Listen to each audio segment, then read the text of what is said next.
Hello, everybody. Welcome back to Running Code Humor in South Texas Law Enforcement. I'm your host, T-Bone, along with my co-host and my partner, J-Man. J-Man, What's up, man? what's going on, brother? Not much. Feel good. As you can see, we're casual today. It's Saturday morning, and neither one of us felt like getting dressed, so we're doing casual Saturday this morning. So if you lose any viewers over that, I guess we really didn't mean that much to you. For those that stuck around, we appreciate it. So I know it's been a while, I guess, and we keep saying the same thing every time, but life gets in the way, guys. We both have a ton of things going on. We both have regular lives. Like I said, we're not doing this because we're paid. We're doing this for fun. Yeah. We enjoy it. If you stuck around this long, then you can kind of tell the way we lean, which is law and order, common sense. The last episode that we did was free speech, which is September 7th, which ironically, 3 days later, Charlie Kirk is murdered for free speech.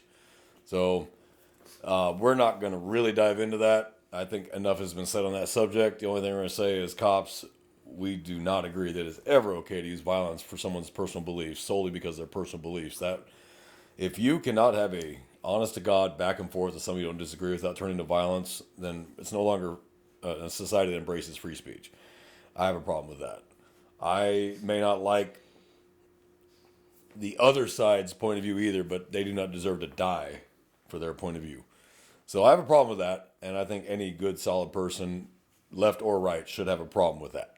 Yeah, political violence or just violence, like an objection to someone's opinion, is pretty archaic. Yeah, We have an enlightenment period for a reason. So I don't know. Like, Yep. I feel like just the more that time is going to go on, I feel like human beings are just going to start. We've already started to regress, but it's going to regress even more. Yep. Every great empire, civilization, society has its a rise, like, has a fall, Yep. and it rises again. yeah. So I don't know. Common sense has to kick back in at some point. Maybe we're in the back nine. Who knows? Maybe. Well, I mean, common sense has to come back in at some point. We shanked a couple in the rough. Yeah.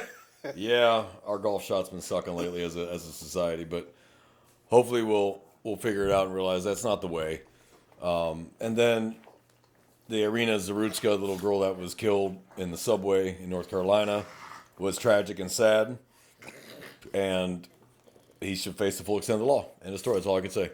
There was no motive behind that other than just pure evil.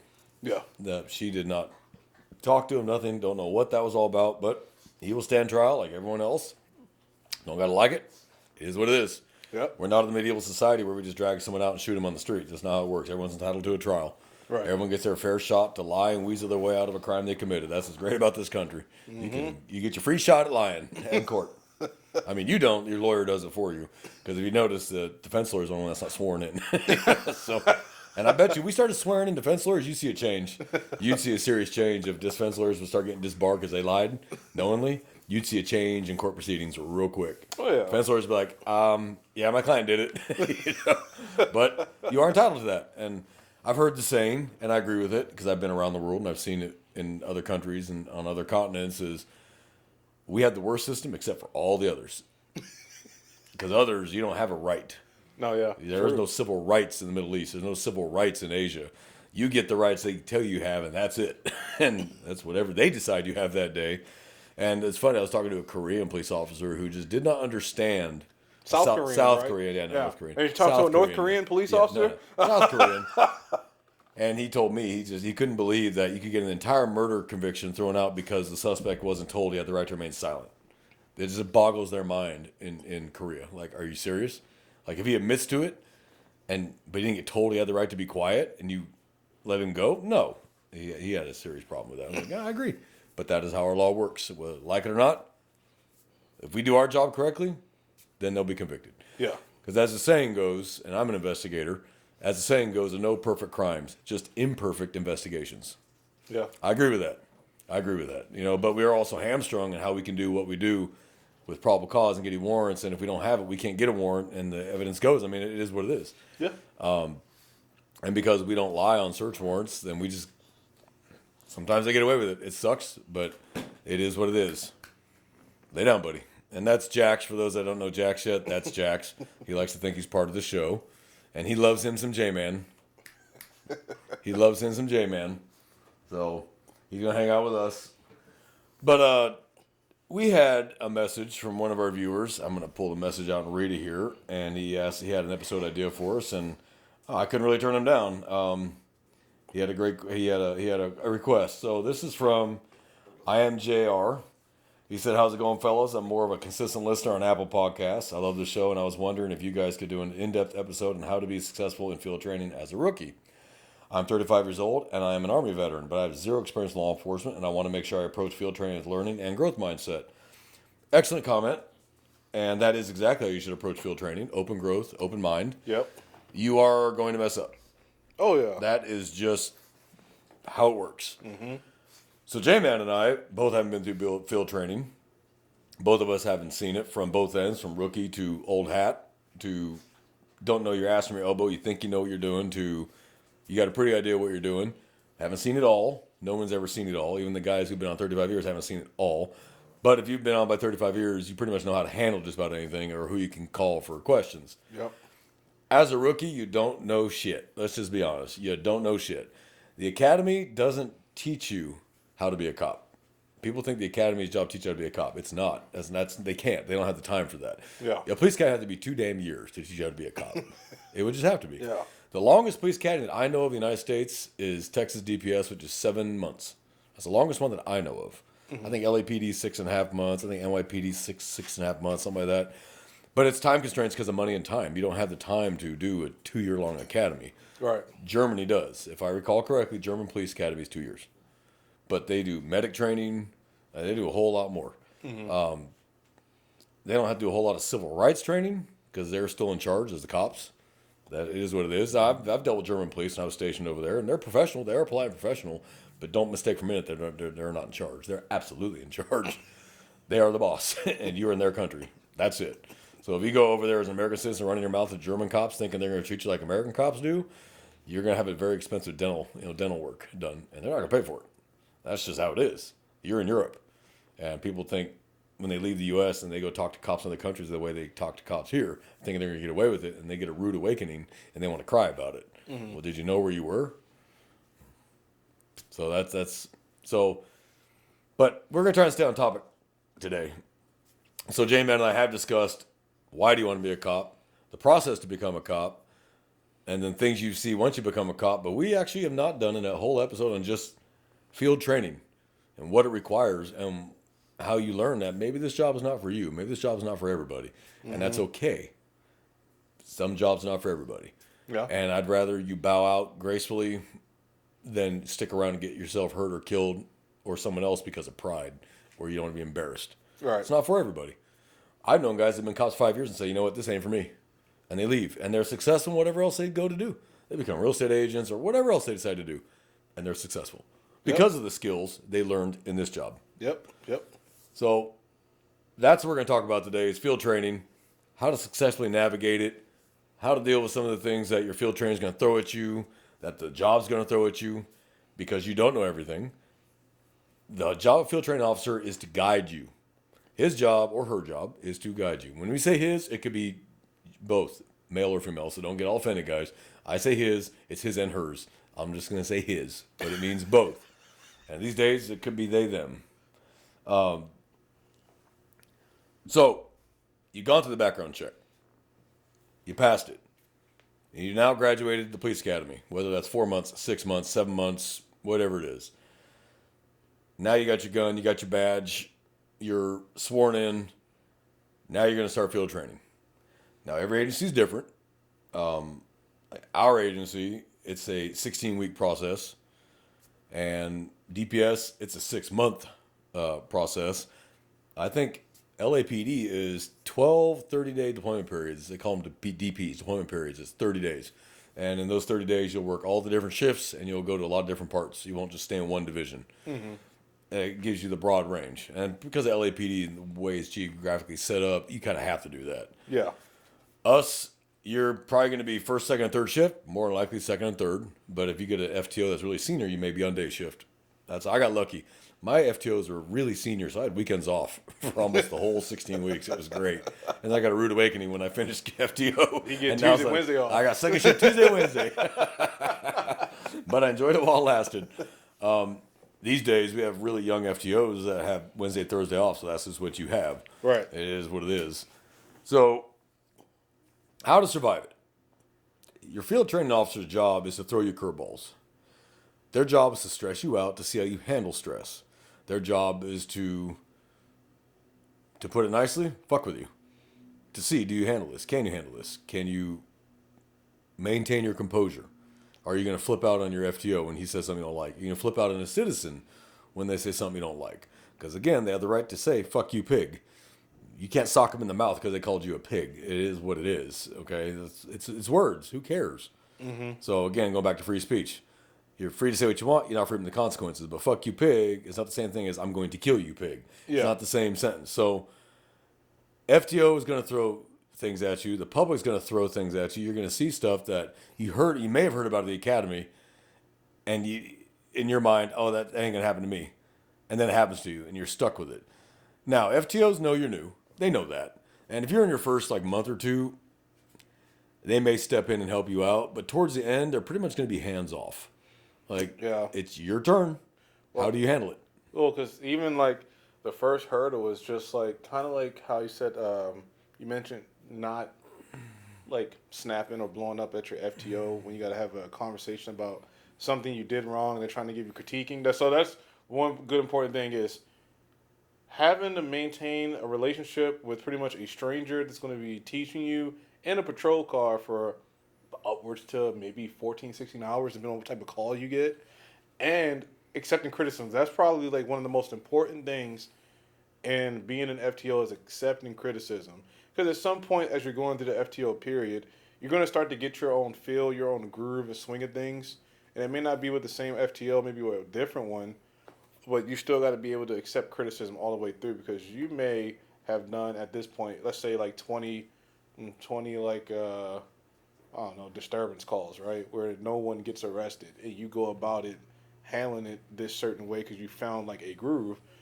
Well, your FTO, the other FTO is seeing it from a different part of view and they're trying to give you critiques on how this could be better, or maybe your safety wasn't as good because you're starting to get more comfortable, so some things are getting a little lax. You just got to remember this. You got to be open to criticism. Don't sit there and go back and forth with your FTO. I tell you right now, number one is going to the books, getting dinged. If you don't think that your FTO is going to keep pretty much a professional journal of everything that happens in that car, you're wrong. If you think that someone outside of your FTO is not going to know about it, you're definitely wrong. Oh, yeah. No, FTOs all talk. Everybody wants to know what type of shift partner you're going to be. If you're going to be someone to totally avoid because you can't accept criticism, you're unsafe, you're cocky, or you're lazy. dangerous, or you're lazy, the department's going to know about it. And if by the skin of your teeth you pass FTO, good luck. Yep. When it comes to assignments, maybe getting involved in some more serious calls, anything like that, you're going to be seen as just not dependable. Yep. But you somehow passed. Yep. That's all it's going to be. So J-Man is dead on. Absolutely right. Your reputation starts, believe it or not, it actually starts at the academy, believe it or not. That's where your reputation kind of starts because all those FTOs know your academy instructors. Mm-hmm. And so the FTOs start asking the instructors, hey, tell me about this guy. Because you spent 6 months with him as an academy instructor. So you know him. So the FTO is like, hey, I just got assigned this guy. What's he like? We tried. He passed, and that should tell you everything you need to know when they say it like that. Or you get, no, he seems pretty squared away. He just needs some seasoning. Okay, cool. I can work with that. Then FTOs talk to each other. Yep. You're not going to have the same FTO the entire time. You're going to get different FTOs. Most agencies do that. Now, there may be an agency where you get the same FTO for 3 months, 2 months, whatever it is. Yeah. But by and large, you will move to different FTOs because everybody has a different teaching style. Everybody has a different way of doing things. And what I tell trainees is you're going to have, with our agency, you're going to have 4. You're going to have 4 different field training officers. You take the good and bad from each field training officer and you develop your own style. And that will be your style. Now, like J-Man was talking about criticism. You're going to get criticized. That's his job to criticize you. This is not generally a problem with an older crowd or people that come from the military where they understand this is a training purpose. It's a problem with the younger crowd. Yeah. You can't tell me I did something wrong. You hurt my feelings. Blah, blah, blah, blah, blah. Okay, well, that's his job. And if an FTO is hurting your feelings by giving you critique on something you've done wrong, you're going to have a really big problem when you're on the streets by yourself with the public. Yeah. Because an FTO's job is to smooth the edges. You are an unfinished block of wood when you finish. Look at it that way. You're an unfinished block of wood when you graduate the academy. His job is to sand off the rough edges and help you get to a point where you can operate by yourself. Because in most agencies, you are by yourself. Our agency, you're absolutely by yourself. You are in a Tahoe by yourself. The decisions are yours to make, right or wrong, by yourself. You maybe get to a scene where you have no backup, and it's just you, and it's up to you now. And the citizen doesn't know whether you've been on the job 5 minutes or 5 years. Yeah. Citizen sees a police officer, and that's all they see. A turd will know, but A turd, believe it or not, criminals know immediately. We'll criminals segue know to that. immediately if Yeah, you're a rookie. we'll segue to that. They know. Yeah. We'll talk about that. But by and large, the average citizen that needs help that calls 911 will not know if you're a rookie or if you're a veteran. They don't know the difference. They see you're a police officer with a badge. You have the answers. They're asking for help, and you're the help man. Help me. So the FTO's job is to try to introduce you to as many different scenarios as he can. If you have a good FTO, they will take every single shit call that comes up. So that way you at least dealt with one of everything. Yeah, that they will. And they will. And I did. My FTOs, oh, hold that for us. I was like, oh, this is going to suck. And I knew it was going to suck, but I had to learn it. And then when I became a field training officer, you're going to take every shit call. We're going to work late, but you're going to take every shit call there is, because I'm trying to stuff as much. I would have them for 6 weeks at a time.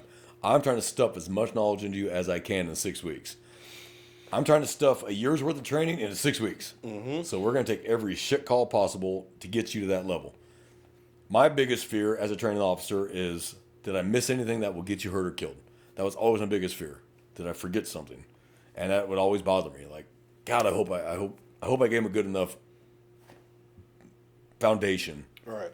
But honestly, at the end of the day, it's going to be on the trainee. Are they going to absorb it, or are they going to say, you know what? He doesn't know what he's talking about. That old man don't know shit. Okay. Beware of old men in a profession where you don't see too many old men. They're old for a reason. Beware of the old man. He's old for a reason. Yeah. Okay. When you get a guy who's been on 35 years, he may look like a burnout, but that dude has seen and done more than you'll ever imagine, and he's just tired of dealing with society. This doesn't mean he doesn't know what he's talking about. Yeah. He's just tired. Yeah. He's kind of earned that right to be tired, but he still knows his shit. Yep. So before you go judging the old cop, how is he a sick leave after 35 years? Well, some people just like patrol work. They're like, I don't want to promote. That looks like it sucks, and it does. Promoting sucks. Some people just love they groove to the stress. They groove to the every day is a new day. Every call is a different call. You see everything. As a cop, you are at the front row seat to the greatest show on earth. You see it all, everything. You're going to be told shit that will blow your mind. People will tell you things that they wouldn't tell their priest or their doctor. And they will tell you without any shame in the world, right to your face. I can't tell you how many times I've been told things that they should not have told me. They should have told a doctor or a priest. Don't tell me. And they would tell me with zero shame. Because I'm a cop, so they assume, and they assume rightly, that I'm not going to judge them because that's not my job. But we're human. So inside our minds, we're like, are you fucking stupid? Or like, really? But we don't display that. We go, okay, then what happened? Your job is to help, not to judge. And if you can't do that, you're in the wrong job. Yeah. Because you're going to be in those situations where your job is to find a solution, not judge them or criticize them. Now, that's hard. We're human. We want to. We want to go, what are you, fucking dumb? Pre-camera, we did that a lot. I was like, what are you, fucking dumb? Was that right? No, but that's just how it was. And yes, as things happen, law enforcement has matured to like, keep some thoughts inside. Yeah. Yeah, some thoughts are inside thoughts. So let's talk about it. You graduated. You got your first assignment. Report to this substation at this time. Great. You have no idea what you're getting into. You've heard the stories from your academy instructors. You've heard the stories from maybe other deputies or officers that you've talked to, telling you this is what it's like and watch out for this and watch out for that. But you don't know. It is theoretical right now. It kind of reminds me of how sailors talk to brand new academy graduates, naval academy graduates, when they come onto their carrier in their first position with their gold little ensign bar, and some salty chief goes, "Oh, you graduated the academy? That's great. This here's the fleet." Big difference between theoretical knowledge and the actual work. It's the same thing. Academy, that's great. Oh, you graduated the academy. That's great. Here's the streets. All the academy did was tell you, and honestly, academies these days concentrate more on don't fuck up. Don't fuck up. Don't fuck up. instead of here's how you do this, here's how you do that. So they don't really concentrate on the things they should anymore, and a lot of it is liability. They want to be able to, if they ever get sued, go, here's your really thick file that everything we taught him, and we told him don't do that, and he did it. So that's on him, not on us. Yeah. That's really why they're doing it. Let's just be honest. It is what it is. Okay. So you meet your FTO. Your FTO doesn't like you. Let's just be real clear right now. The sergeant doesn't like you, doesn't want to talk with you, doesn't want to get to know you, and he doesn't want to meet you. He's not excited to see you like you are to see him. You're like a brand new puppy wagging your tail at every officer that's around, especially the sergeant. They don't give a shit about you. Their job is to find out if you're worth a fuck to even be here to begin with. Am I wrong? No, they're not going to be too pressed to talk to you because number one is a chain of command. You're not just going directly to your sergeant first day without going through your FTO first. Yeah. Just don't do that. Yeah. So those who are in the military will understand chain of command. Field trainer. Then if you don't get an answer you like, or he didn't fix the problem, then your sergeant. And then you give your sergeant a chance to fix it. Do not be that brand new weenie field trainee who got his feelings hurt by his FTO and went straight to the captain. Because I'm not saying you might, you will, but you get some hurt feelings. It's going to happen. You're going to get some, But right? talk it out with your FTO. Yeah. And Just professionally talk it out with the Yes. FTO. And there's time and a place for those kinds of talks, too. Not when the suspect's in the back seat. Not when the family of the suspect is standing around. That is not the time. Clamp it down. Deal with it later. After the arrest. Back at the substation. Then, hey, man, I didn't appreciate that. What did I do wrong? You know, and the FTO may be like, you know what? In retrospect, you actually handled it right. My bad. Or it might be like, yeah, you fucked it all up, and here's why. Yeah. Take it and move on. Tomorrow's a new day. You're not going to get fired first day on FTO. Okay, they know you're new. So unless you actually like whip out a gun and wrap off a round to some juvenile running away with a can of spray paint. Or you drive like into like the side of a school, like with school, like Okay, well, yeah. you're gonna get Yeah. But if you're making regular mistakes that everyone made, as long as you don't keep making them over and over, you accept what they're telling you, you improve. That's all they want to see, improvement. Improve the product. Because in 16 weeks, it's you. Your very first oh shit moment is the first day you're by yourself in that patrol car.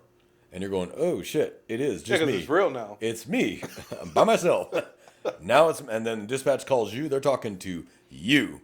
And you don't want to pick up the radio or because you're like, wait, the mic, because you're like, wait, did they call me? Did I hear that right? So I used to make trainees write their call sign right here. I would tell them, you got your hands on the wheel, you can see your call sign right here. Look at your call sign. It's also on your CAD right in the upper left-hand corner. That's your call sign. But some of the things FTOs do, like you see the funny TikToks where I'm shot, where are we at? There's actually a reason they're doing that, and that actually has a training purpose behind it. Every time you pass a street sign, you should look up at it. Mm-hmm. And what street sign is it? Where are you at? Your CAD could go down, or bullet could hit your damn CAD if you're being shot at, and that does happen. And now you have no idea where you're at because you look at the street signs. I'm on whatever street, but it's a 12-mile long road that spans one side of the county to the other. Mm-hmm. And they're all at one end, and you're at the other end. So when you pass street signs, you should know where you're at. That way your FTO says, I'm shot, where am I? You can be like, I'm here and here. That's the right answer. That's what he wants to hear. Because I'll tell you what my field training officer did to me, and I've done to field trainees, was I would go past the sign. My trainer did it to me. And we get about a quarter mile down the road, and he stops and goes, I got shot. What intersection was that? I didn't know what it was. Guess what he made me do?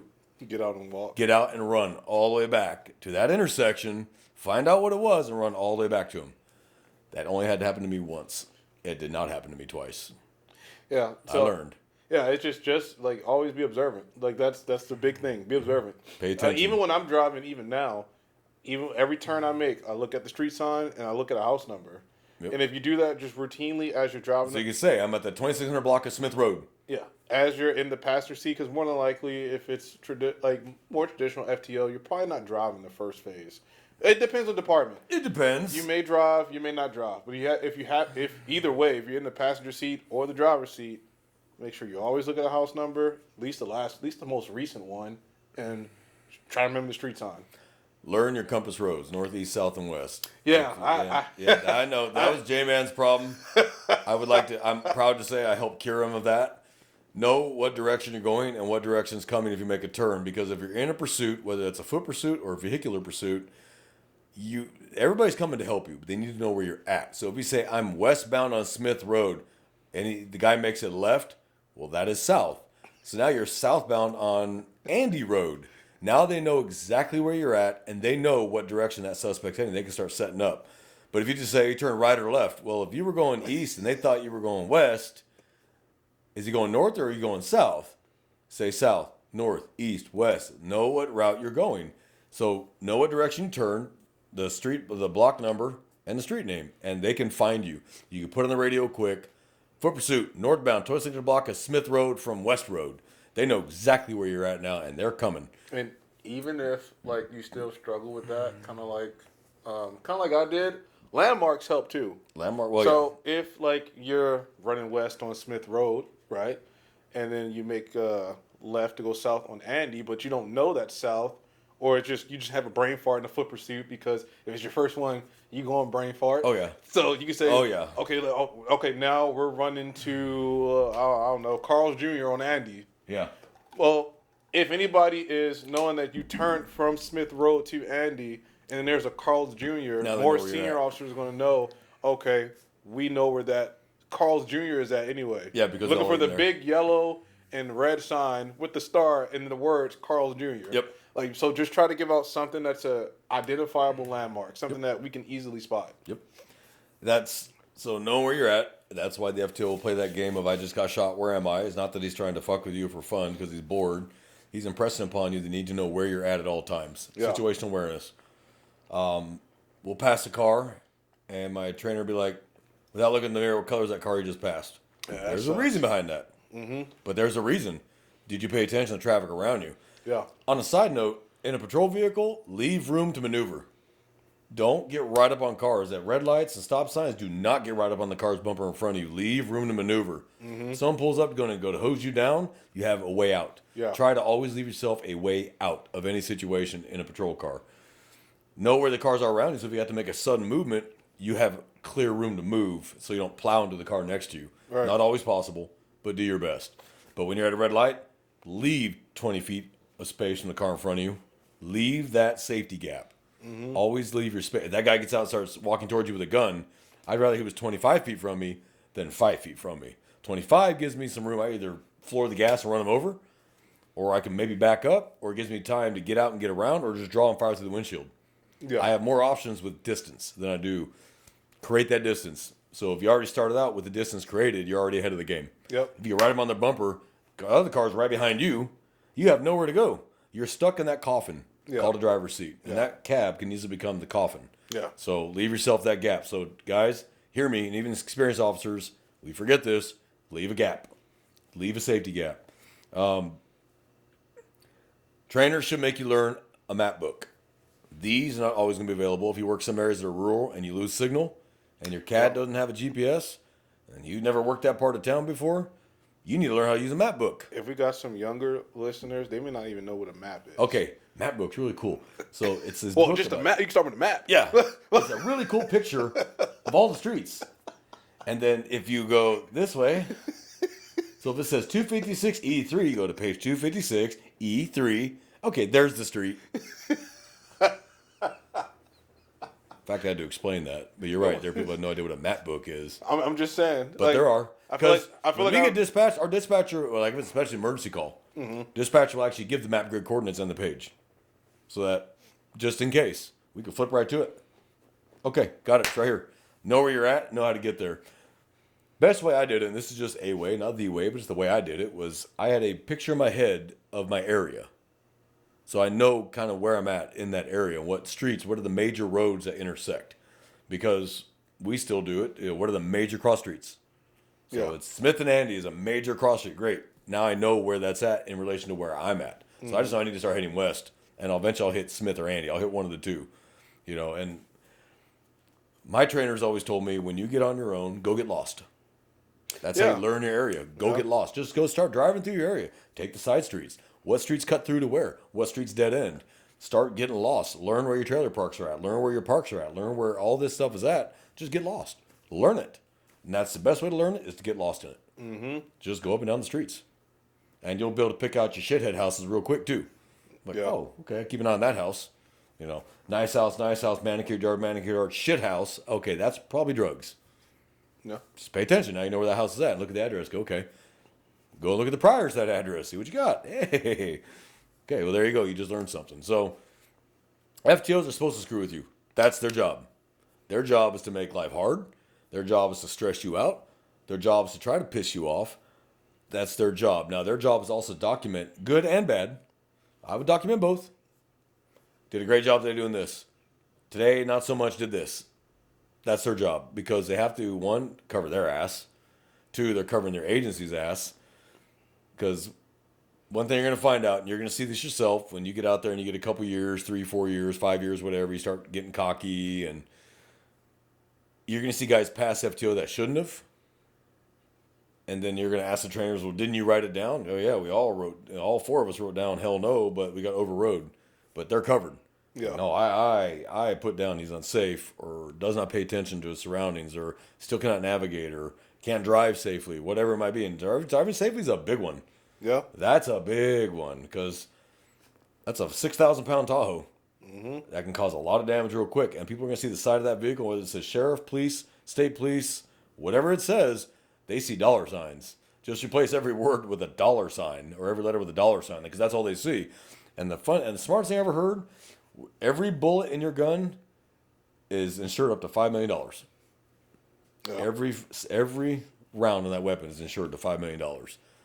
So if you want to pay $5 million, pull that trigger when you shouldn't. So be real careful, guys. Don't be whipping your gun out every time. There's time and place for it. Now, when in doubt, whip it out. You heard that. I heard that. I live it. You've done it. There's a time and a place to pull it out. You pull over a 90-year-old woman, you probably shouldn't have your gun out down by your side. Okay? Situational, guys. You're pulling over a car at 3 in the morning and you walk up and you start smelling the smell of weed and they look like gangbangers. Yeah, you can have your gun down by your side. There's nothing wrong with that at all. Don't point it at them, but just have it down by your side where you can easily just get it up. Right. And I used to do it. I do a right side passenger approach. I'd have my gun down by my side. They wouldn't hear it come out of the holster and they couldn't see it. How y'all doing tonight? But I'm watching their hands, not their face, because I don't give a shit about their eyes. Show me y'all's hands. Yeah. Hey guys, do me a favor, just keep your hands so I can see them. You know, I'm Officer so-and-so, whatever, the reason why I stopped you XYZ, but you're watching their hands. And look in the floorboard, because that's where they'll drop guns. Yep. Okay? Once you assess the situation and see that everybody's calm, everybody's chill, it is just a guy coming home from work, you can discreetly just holster the weapon, and they would never know it was out. You don't got to go, oh, good, you were good, thank you. Don't do that. Well, I guess this will be kind of like this, like, there's going to be like a period of where, well, you're going to be robotic. Kind of be like robotic and I guess very like tense and because you're scared of nervous. making a mistake, right? And it's just kind of accept it that it's going to happen. And now we can go and piggyback because we're talking about like criminals or whatever. I'm gonna try not to call them turds, right? Because I want to be You be nicer than me. I'll call them turds. I'll call them shitheads. Sierra Hotels, shitheads. So what is it? They're gonna be able. They're gonna know that you're new. It's like I don't know why, man. Like they got like this great nose that like they do. They can't. They had a great nose, a sixth sense of like sniffing out a new police officer, but not being like a contributing member to society. Well, the new police officer has probably the sharper haircut, uniform looks new. Like it still has it's shiny a little bit still, and it's all creased. Yeah. And your gun belt is completely clean. No dust on it. Your shoes are clean. Like they can tell. Maybe you got some thin blue line tattoos already. Like a moron. The Schmedium shirt. Yeah. The SWAT operator shirt. They can tell. It does not change your job. Yeah. So you still do your job, whether they're making fun of you, calling you a rookie. Who cares? Good. Because it's true. You are a rookie. You are. Shouldn't be offended by that. And you shouldn't be offended by it. You shouldn't be like, oh my God, he's calling me a rookie. Well, hey, man, you figured it out. You figured it out, man. Congrats. Like, all right, cool. You got one thing right today. The rest of your life was wrong, but you got that right. Don't let them dictate it. Also, another thing, learn the phonetic alphabet. Now, every agency is a little different. The Adam, Boyd, Charles, David is kind of going away, but there's some agencies that still use that. But it's typically going to be your military phonetic alphabet. Alpha, Bravo, Charlie, Delta, Echo, Foxtrot, Golf, Hotel, India, so on and so forth. You need to learn that. You need to be able to phonetically, and you need to do it on the fly. You see a license plate, you need to be able to put it out. It's Foxtrot, Kilo, Juliet, 1, 2, 3, 4. Don't go FKJ because they're like, what did he say? Did he say FKG? Foxtrot, Kilo, Juliet. 1, 2, 3, 4. Texas. I remember I messed it up. Like I remember I mixed them before. Yeah, I have done that. And it's like people look at me like, "You better get that right." I'm just like, "Oh, okay, I will." But like, hey, if you get guys that come from one agency where they did Adam, Boyd, Charles, David, Edward, and then they go to Military Phonetic and it's Alpha, Bravo, Charlie, Delta, they're going to do that occasionally. Yeah. Honestly, I wouldn't say anything as long as we understood what the hell he was saying. So if he's telling dispatch, it's Adam, Bravo, Chuck. Okay, all right, fine. ABC. I'm good with that. I've heard some people say like this that weren't even phonetic, and it wasn't even the Adam Boyd Charles David. It was just like they'll like throw out something crazy for like the words like apple Yeah. or like Arnold. Yeah, I'm like Some shit like that. It's just like, huh? Cinnamon. yeah. If you're under stress, you're going to brain fart. You are going to brain fart under stress. Cinnamon Delta David. And then you get a dispatcher who doesn't know cinnamon starts with a C or an S. Fuck. Oh man. Cavalry. It's going to happen. Learn your phonetic alphabet. Learn it to where you can associate a letter to that word instantly without having to think about it. A to Z. You should be able to do it without thinking about it. If the agency you're going to does the original, which is Adam, Boyd, Charles, David, learn that then. Yeah. Learn it. But learn the military phonetic one too, because dispatchers usually catch both. Yeah. They'll understand what you're saying. Yeah. But some letters sound the same. Some numbers sound the same. And if it's a license plate of a fleeing suspect vehicle, you need to get that correct. Mm-hmm. So if you have to very clearly say Foxtrot, Golf, Hotel, 1, 2, 3, 4, great. We all heard it. But if you just go FGH, was that JH or GH? What did he say? Yeah. Because you're in a hurry, because G and J sound pretty damn close, but George and Juliet, Yeah. or Golf, excuse me, I just did it. Golf and Juliet are completely different sounding. Yeah. And that's why it is designed that way, to avoid. It's like M and N sound really, really similar. Mm-hmm. And that could be the difference between someone pulling over the right vehicle and not catching the right vehicle, because, he said N, and it was an M.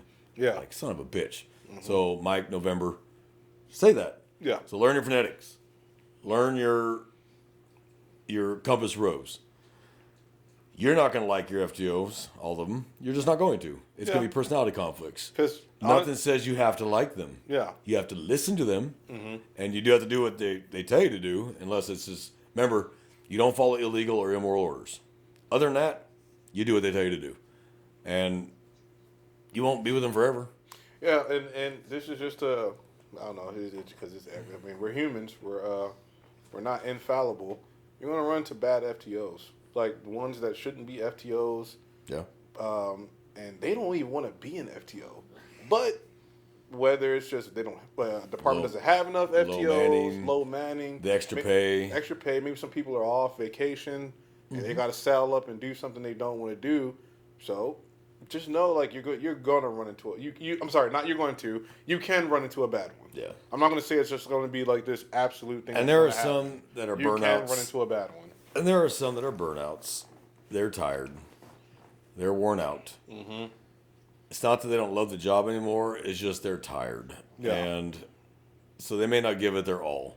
And if you're stuck with something like that, you know what? There are still things you can learn from that person. Even if it's a negative example, you can still learn it. Mm-hmm. Again, after 16 weeks or 24 weeks or whatever that agency does, you can still make your own style. Like a 45-minute abandoned vehicle call. Like, man, I know who you're talking about. We've really been on this call. Well, I know. I'm not talking about anybody specific. Oh, I'm really? just saying. Because I am. As soon as you said that, I know exactly who you're talking I'm just saying. That is one example. J-Man is being too polite to say who he's talking about, but I know exactly who he's talking about. You may spend a lot of time, and and you know what? You should know how to properly assess and process an abandoned vehicle. I mean, you should. It's someone's property. But whether it should be 45 minutes or not, I'm just saying there's a distinction. Every officer has a niche they like. Mm-hmm. Me, I loved license plates, the fake license plates, the paper ones. Love that shit. That was my bread and butter. But I got more warrants, drugs, and stolen cars off those damn fake plates than anything else. Love that. That was my niche. That was my little, like, ooh, I love those. And I would get 50 of them a day.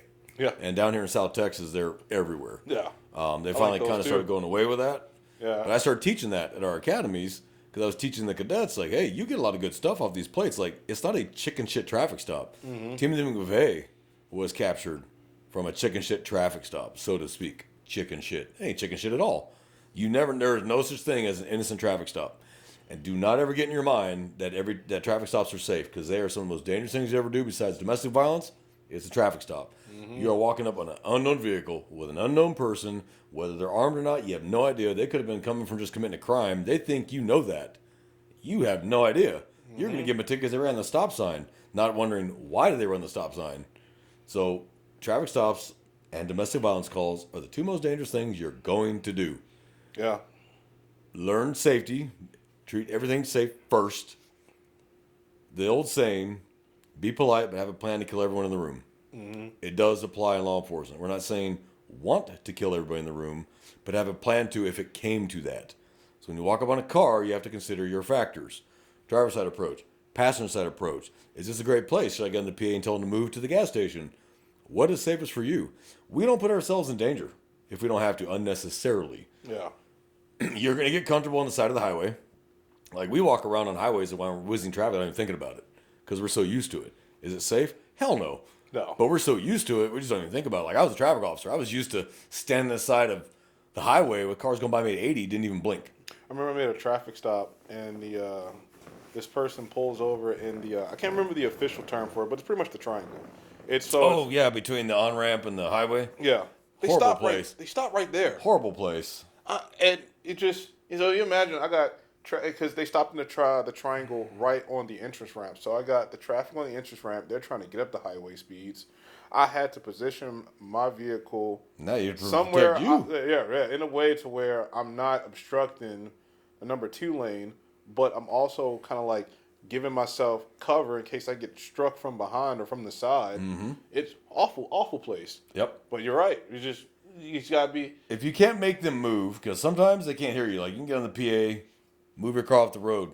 Move your car off the road. Take the exit the highway. Highway speeds are too high. If you're stuck, you're stuck, and now you just got to make the best of it. You gotta get out and tell them move. You got to get out and walk up to them. I did for that person. We took the next exit. What I would do is take their license from them. Hey, hand me your license. Oh, yeah. Okay. I learned that Thank from you. Now, So, yes. Yeah. Now, take the next exit. That way, they do drive off. Well, you got their license. Got the license. So, you can go ahead and drive off. The best PC for a warrant I think I can produce. Yeah, How'd you know it was my client? Because they left this. They handed me their license.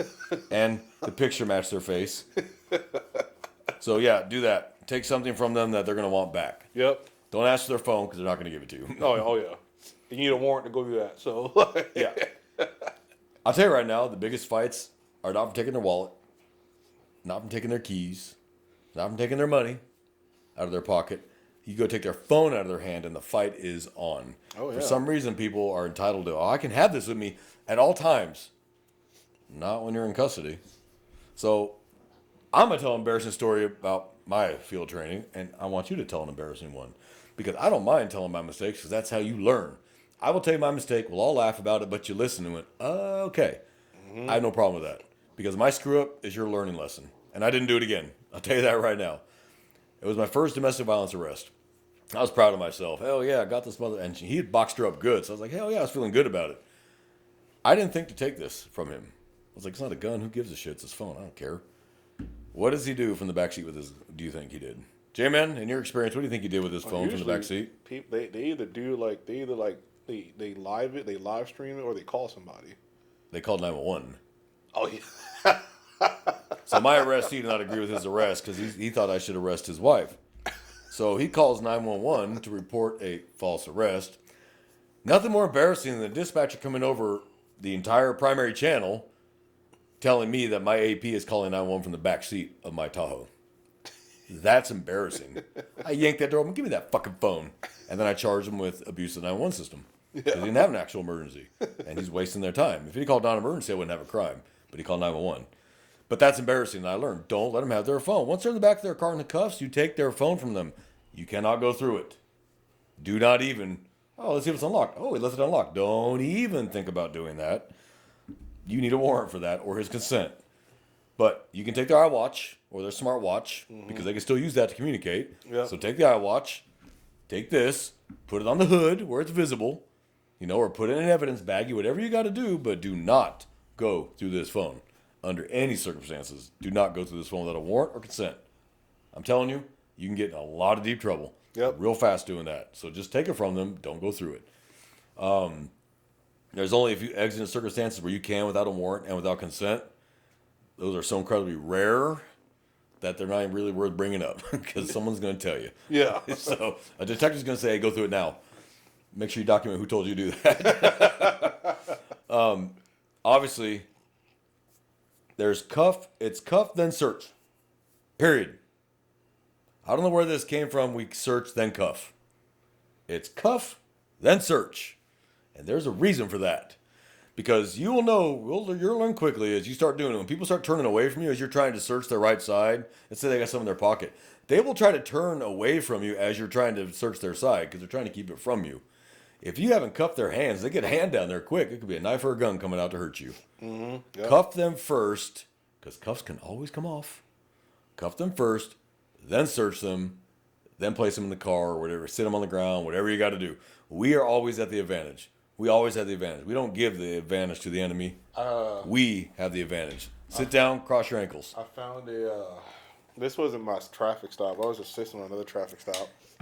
And one of the officers found some narcotics, cocaine. So I'm like, oh, okay, they're going to jail. So cuffing up one dude, and exactly what you said. I already cuffed him. I didn't search him yet. I'm like, no, you're getting cuffed, blah, blah, blah, whatever. And then I'm starting to pat him down. I'm telling him, hey, before we get in this car, I'm going to search you. Is there anything, and I'm saying this as I'm searching him. Is there anything I need to know about, like, that I'm going to find on you? Tell me right now. And as I'm telling him, I'm getting to his waistband. The gun that he had was tucked on the right side, but he was angling his body like this. And I remember he did it twice, and I was like, bro, like, what are you doing? Like, what's right there? He's like, just lift up my shirt and you'll see. Sure enough, it was a nice little Gen 5 Glock 19 extended magazine. It's nice. But he just, and it was a safety thing. Like that dude was uncuffed the entire time while a car was being searched. Uncuffed with a loaded gun in his waistband and a bag of weed in his right pocket. Yep. Now, just because you're searching someone's car doesn't always mean you can search them. So bear that in mind. Right. But you got to weigh everything. You got to weigh everything. Typically, if you found like you got probable cause like narcotics, odor of marijuana, and that person was directly in the vehicle, I'm searching the person. Yeah. Generally, they're getting detained in the back seat, and then you do your search. Yeah. I have pulled them out, sit on the curb. You know, I'll pat them for a weapon because they're not under arrest. Yes. They're detained. So you cannot do a full search. This is what I want to make clear to the rookies here. There's a difference between a pat search for safety and a pat down for safety and a search. They are two separate things. In a pat down, you can do this. You can't go into the pocket and go, what's this? People conflate Unless you can justify what you felt like, okay, that feels like a meth pipe. They have a very distinct feel. It's a ball on one end and a stem. Like, that's a meth pipe, dude.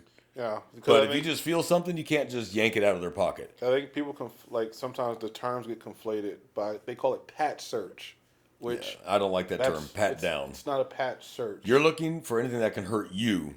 That's what you're looking for. Right. Now sit them down. So I'll give you a great example. I pull you over. I'm sorry that you're getting pulled over.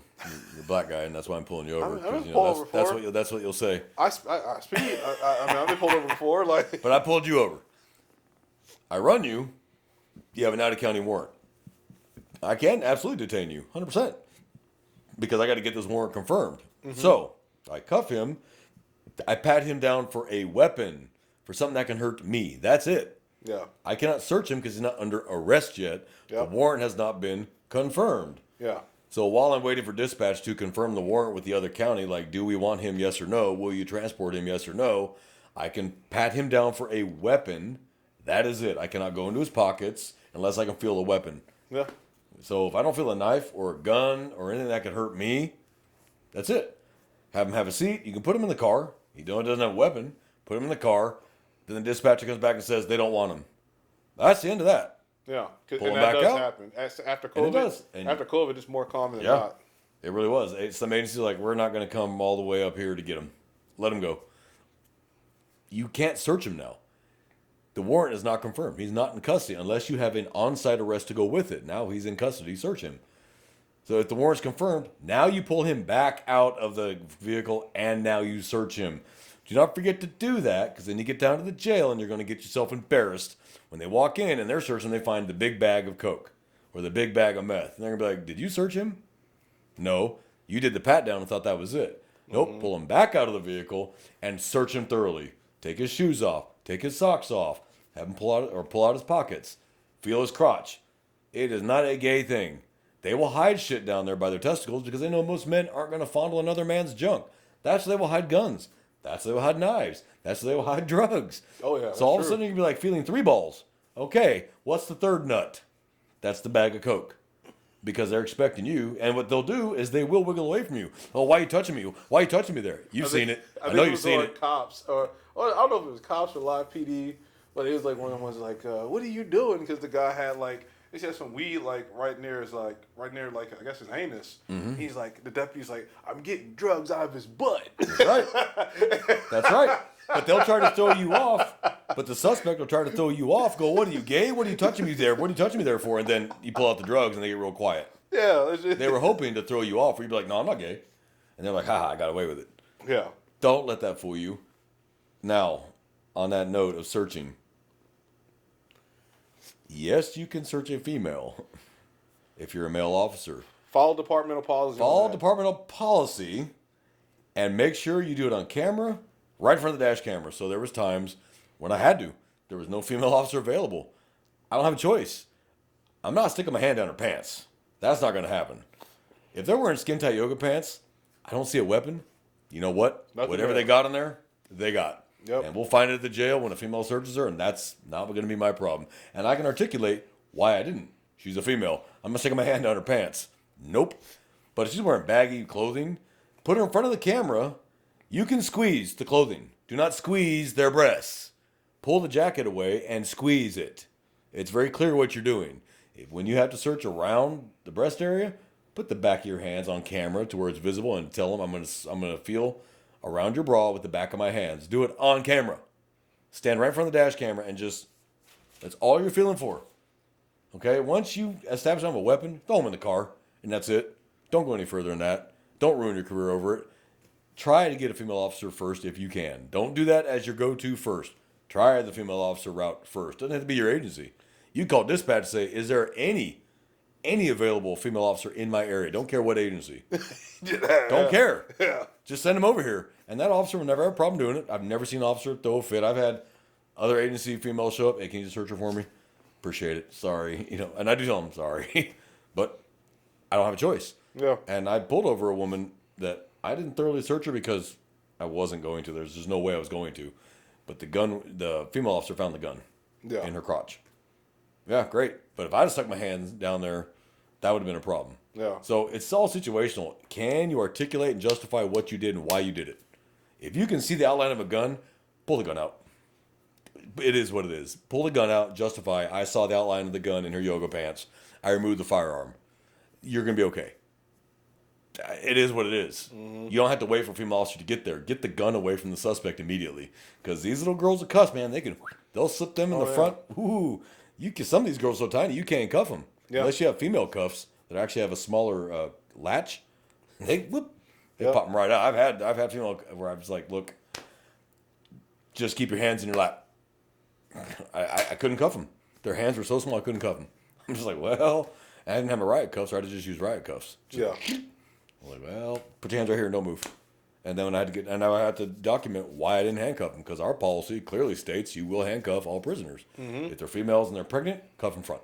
Yep. Cuff them in front. Or if it's a really elderly person, cuff their hands in front. Okay? Show that you care. Because if that person falls, they're 65 years old, and they fall and their hands are cupped behind their back. Yeah, it wasn't illegal, and it wasn't out of policy, but how did it look? Yeah. If this guy is 65, probably not going to harm you. Cuff their hands in front. Just cuff their hands in front. You can justify anything if you know how to write. This is why I did what I did, and you'll be fine. But if they're pregnant, absolutely cuff their hands in front. Do not ever cuff a pregnant woman's hands behind them. Yeah. Ever. Because they fall and land on that baby, you're going to have a big problem. Yep. So you're going to have FTOs, I want you to do it this way. And then you're going to get the next FTO, I want it done this way. And then you get the third FTO, I want it done this way. You know what? Do it their way. Just do it their way. And this segues to a great point. Do not, under any circumstance, trash talk your FTO, your current FTO.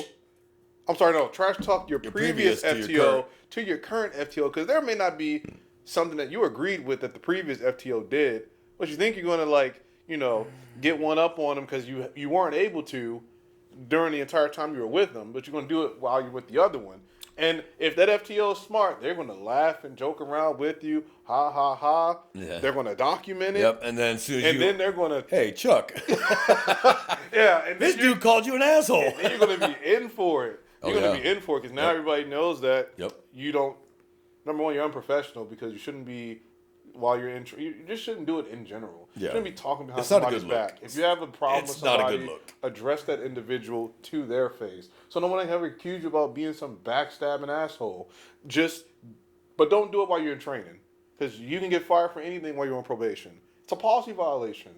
If that's your agency's policy. It actually is, and most agencies have that policy. It's bringing discord. That's what it is. It's a professional, hostile work environment. You're bringing discord, and it's a bad look. If a supervisor chooses to take it to that level to where they want to put paper on you, that could be, you know what, thank you for your time, but you're done here. Yeah, And you're and being so- dismissed for a violation of policy. Texas is an at-will state, and if you're on probation, they can fire you for no reason. They don't even need a reason on probation. They can fire you for no reason at all. So they don't need much. And if they're staffed pretty well, and you had 3 FTOs go, dude, this dude is trash. And finally the 4th FTO goes, hell no. They do this and this, and they go, you know what? It's been too many FTOs telling us this. Too many other officers telling us this. Cut them loose. You are hereby, have a nice day. Mm-hmm. Doesn't mean you're a bad person. It's just not the job for you. Maybe you'll find another agency that could tolerate that, or maybe you'll learn your lesson, go to the next agency, and maybe cut that shit out. Yeah. It's not the end of the world. It sucks. But if you're bringing disharmony, they don't need that. We have to work together. Even with deputies and officers and troopers that you don't like, you still got to work with them. Yeah. There's an individual in this agency that we personally just don't like each other. It's a personality thing.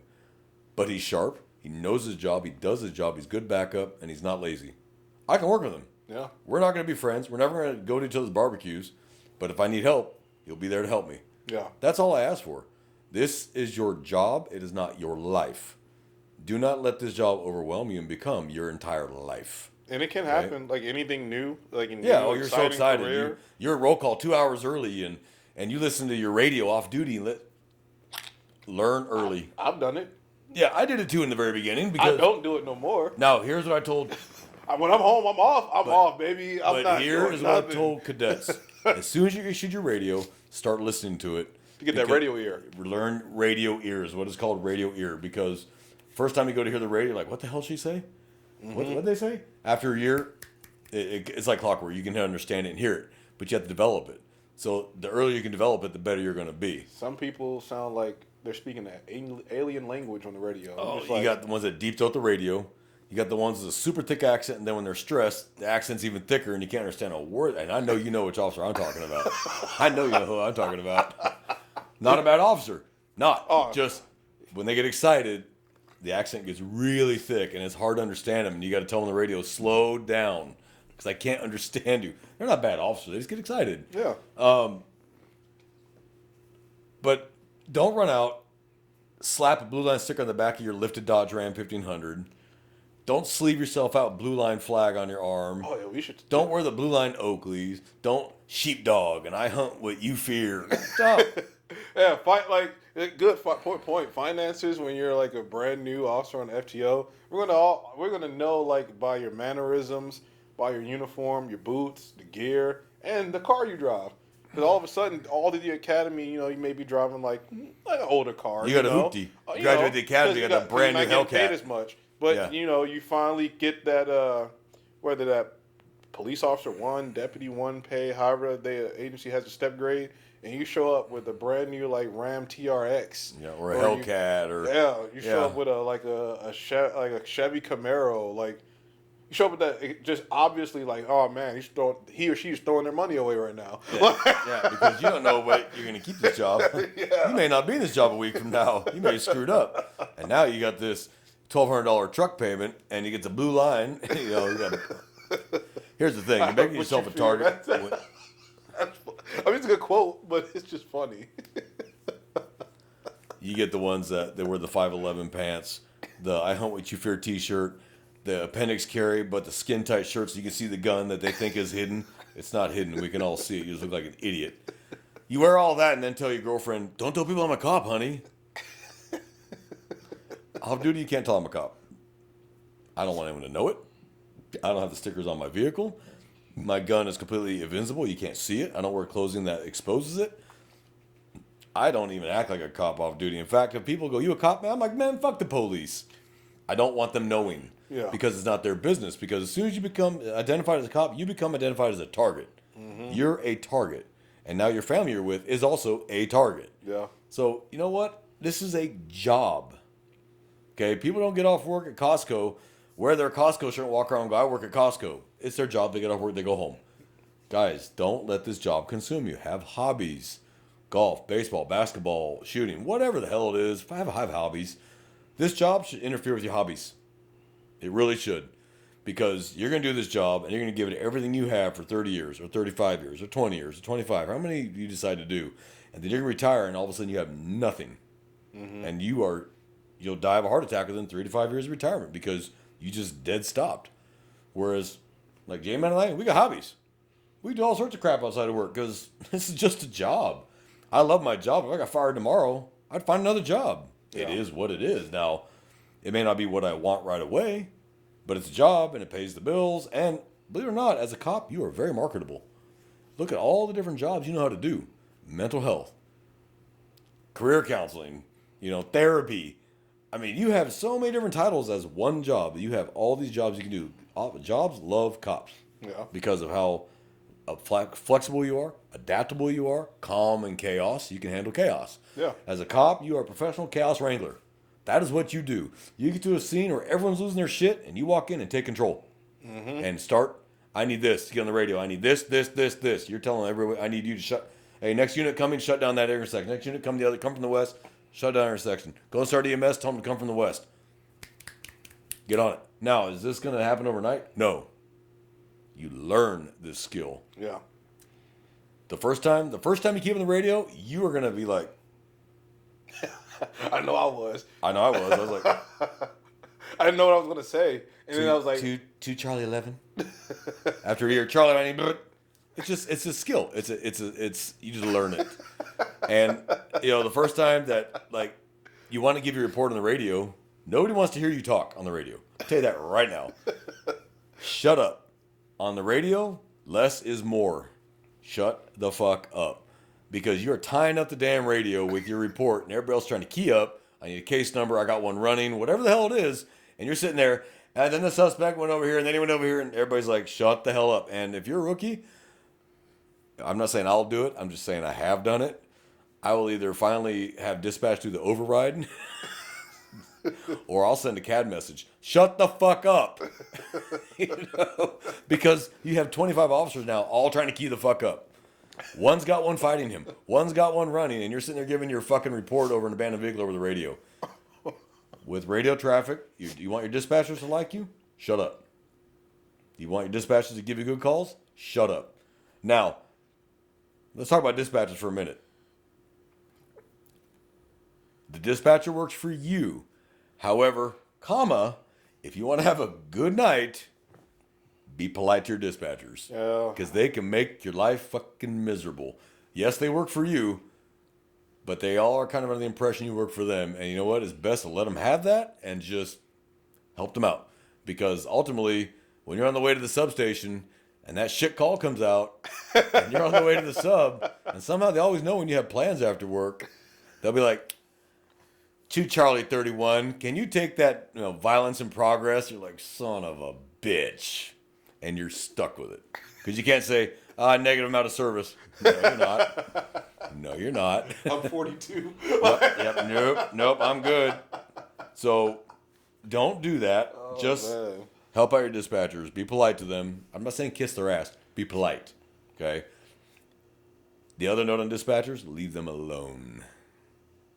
Don't go hanging out at dispatch. Don't send them personal CAD messages. Don't get their phone numbers. They are the voice on the radio, and that is the relationship it should be. End of story. I know one dispatcher by name. One. That's it. But I've seen too many officers that know every dispatcher, female dispatcher by name. I'm like, how do you know their names? Because they send them a CAD message. Hey, what's your name? I'm like, no, you don't need to do that. That's it. They're east, they're west, they're whatever they are. That's it. That's their name. Because they'll be the first ones to have your ass when it goes wrong. And they're going to stand up for the dispatcher before they stand up for you. I'll tell you that right now. Am I wrong about that? Come on, we've seen it. You should exercise caution when dealing with interpersonal communication within the department. Dispatchers should come with a warning. Oh, and when you're dealing with members of the community outside the department. Oh, God. Okay. I'll just say it nice and clean. I'm not going to. I'm going to say exactly how it is because they need to hear it. That's my personality. Victims, witnesses, and suspects are off limits. End of story. You don't try to stick your dick in any of the three. Especially the suspect. Victims, witnesses, or suspects. Especially the suspect. But not the victim either, and not the witness either, because now all the defense attorney has to do is find out that you and the witness got it on afterwards. Their statement, their testimony is corrupt. It's gone. So what if that was your good witness? They're gone. Yeah. Their testimony is going to be thrown out if it even is allowed in to begin with. Yeah. Victims, witness, suspects. Off limits from that point forward. Traffic stop, that's now a suspect. Off limits. Yeah. You don't be trying to slide him your number. You're fucking stupid because they're filming you like this. The phone's in the cup holder like that. Yeah. Like an idiot. And then they put it on. They don't bother calling now. They don't bother calling internal affairs now. They just put right up on TikTok. Yeah. Or Instagram, and your agency finds out that way that Officer Ding Dong tried to get my phone number. And the Mac will be laid on you real tight when you're new. I don't know why. Like when you're a newer officer, Yeah. whether male or female doesn't matter. It just doesn't matter. The Mac will be laid on you. Let me give you. It just, but you just gotta be strong. Obviously, just recognize it Just and keep it avoid it. professional. Yep. And just say, you can be polite. Thank you, I appreciate that. I'm flattered, but I'm not interested. Thank you. You can be polite. Don't be a dick about it. Yeah. You're on camera. You're being polite. Don't be an ass. Okay, you might turn that person against law enforcement entirely from that one encounter. But don't fall to the temptation. Yeah, don't be like robot. Like this police unit is not used to. Yeah. I am not your human dildo. Yeah. Like, Okay, I'm not your human dildo. Yes. Is that what you said? Yes. That's going on the merch. Oh man. Yeah. Hey, we need to make merch. Our little one-liners. The dildo of consequences rarely comes lubed. That's a good one. Maybe if we, I don't know. We need merch. We need merch. Let me give you the greatest piece of advice, young officers, and this applies to any officer, but especially young ones, that I ever got told when I first got my hat when I was a drill sergeant. The women are not attracted to you. They're attracted to the authority you represent. Don't toss your career away over it. Mm-hmm. Best piece of advice I ever got. Yeah. I've seen the ugliest instructors get hit on by women because of the power and authority they represent. It is what it is. I don't know. Hey, it is what it is. Law enforcement the same way. Some women are attracted to you because you're a police officer. Now, in a real world, we can read their mind like, oh, this girl actually likes me. Great. But are you willing to take that risk over some girl you just met in a traffic stop? Why? Why take that risk? Yeah. There's a million women out there. And if you need to use your badge to get laid, brother, I don't know what to tell you. Maybe go Tinder. I don't know. And sister. Well, and sister, yes. And sister. But I'll tell you right now, that tends to corrupt more women in the jail and the prisons Yeah, than patrol. yeah. Patrol's the males. Jail and prisons, the females. Yeah. Don't know why. I don't get it, but it's not worth handing my badge to somebody over. Yeah. I have a job. I have bills. This one night romp can cost you your whole career. Mm-hmm. You might not be fired over it. Or, you might not go to jail over it, if they decide not to go after official oppression charges, but you're never going to be hired in law enforcement ever again. Yeah. Your law enforcement career is over. Now you got to go find a new job, and they ask, hey, why'd you get fired from your last job? Most jobs will care about that. Professional jobs will have a problem with that. Yeah. McDonald's ain't going to give a shit. Walmart won't give a damn. But if you go to get some job with a good paying job with a with a business, they're gonna. You're showing bad judgment. Why do we want you? Workplace nightmare. Yeah, and an HR nightmare. Yeah. HR would be like, oh hell no. I'll be seeing you every other week. Nah, I'm good. You're just a walking sexual harassment lawsuit coming, so pass. So yes, it can haunt you. So I hope that we gave you some kind of answers. FTO is a learning process. That's the best way to put it. You're there to learn. Be a sponge. Mm-hmm. Shut your mouth. Open your ears. Open your eyes. Absorb from your FTO as well as other officers what they're doing. Ask questions. You're new. That's the time to ask questions. Yeah. How do you do this? And use I'm new. You can use that excuse, I'm new. That's a great excuse because it's true. You're new. Yeah. You don't know it. You're not expected to know it. But if you don't ask the question, they're going to assume somebody else already told you. Yeah. And so they're just going to assume you know the answer and keep going. You're sitting there going, well, I'm too embarrassed to tell them I don't know this. That's the time to ask. Yeah. You're new. Yeah, trust me. So trust me, you're going to ask questions. I did. Mm-hmm. What's this? What's this? How's that work? Who does that? Who does this? Now, should I be asking those same questions a year later? Probably not. Probably should have asked them way back in the beginning. So use I'm new as long as you can get away with it and ask your questions. And if you don't ask your FTO, ask another officer. Yeah. He might fuck with you a little bit just to give you a little bit of gas, but you know what? He's fucking with you. Mm-hmm. Okay? If they fuck with you, they like you. If they don't fuck with you, they don't like you. In fact, let's talk about that for a minute. Yeah, like what, like just kind of like hazing or whatever, stupid stuff like that. Yeah. If they like you, they're gonna fuck with you, mess with you a little bit because they like you. If they don't, if all of a sudden they don't talk to you and nobody sits with you or anything, they don't like you. You screwed up somewhere. Yeah, it's so I don't know. It's There is a clique in law enforcement. You're gonna see it. There's gonna be this group, and this. You're gonna have the SWAT bros. They're gonna have the old hats. You know, you're gonna have the rookies who've been out longer than you though. They're in the last class. They already think they know everything. You're gonna see the different cliques and groups. When you're in roll call though, do not show your ass. Don't sit in the back like you're one of the old hats. The salty hats sit in the back in roll call. That's where they fucking sit. You want to show your ass? Go sit in the back. And then one of the old hats goes, "Hey rookie, move to the front," and you show your ass. You just showed all of them everything they need to know about you right there. Like, oh, okay. You know how to do it safe? You just sit at the edge, somewhere in the middle to the front. And do this. And just, like, where you're back to a wall or something. Yeah, put your back to a wall. It's just, I don't know, it's perfect. And then do this. It's just perfect. Just listen and be quiet. You're brand new. It's not the time to try cracking jokes in roll call. Okay, the old hats can get away with it because they've been there longer than the sergeant and the lieutenant. They've been there. They've earned the right to crack some jokes and talk a little shit because they've earned that right. You're brand new. You haven't earned the right to say anything other than yes, sir, or no, ma'am. That's what you've earned the right to. Shut up and just listen. If you start trying to show that you're one of the old hats and you're brand new, they are going to come down on you and stomp on you. They might stomp on you in roll call. Shut up, rookie. And what are you going to say to that? You know, you're going to, oh, Lieutenant, he called me rookie. And Lieutenant be like, shut up, rookie. You know? Because they were all there. Everybody was where you're at. At one point, everybody got through it. You will too. You're going to have interpersonal issues every now and then. Hey, talk it out like adults. After the call, back at the substation. Not on scene. Yeah. Not on camera. Because how's that look when they play that in court? Yeah. Bad. Now it looks like, what the hell? These two are arguing over that?